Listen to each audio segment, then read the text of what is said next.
Aquesta exposició neix una mica de tot el procés experimental. És un recull de tot el procés experimental pel qual intento extreure uns dibuixos d'unes llibretes. Llavors, tots els petits procediments que van sortint els he anat guardant per tal de poder tenir aquesta exposició.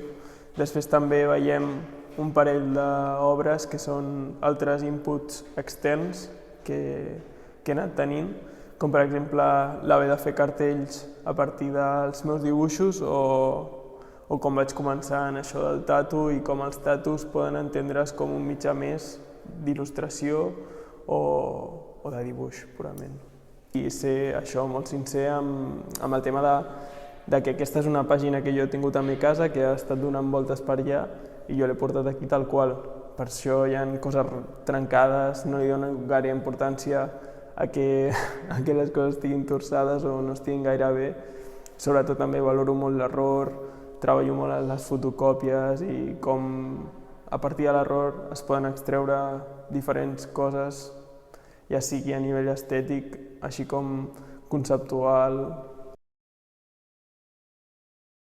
Too Much Home ve sobretot pel tema que ara jo crec que ens afecta a totes, que és el tema de la pandèmia. Jo crec que com aquesta exposició va néixer bastant en aquest pensament, no? En aquesta reflexió durant la pandèmia de què podia fer a casa.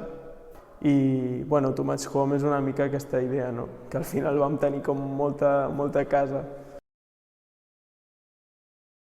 Jo crec que és molt important per mi que aquests dibuixos al final mai havien sortit de la meva llibreta, més enllà del tatu, i crec que que és un gran exercici el poder per fi provar com funcionen en una sala d'exposició, que també era una mica el que m'agobiava, que al final són coses que jo he fet a la meva llibreta i que les havia de treure d'alguna manera, i crec que no hi ha millor manera que una exposició en solitari i veure com funcionen.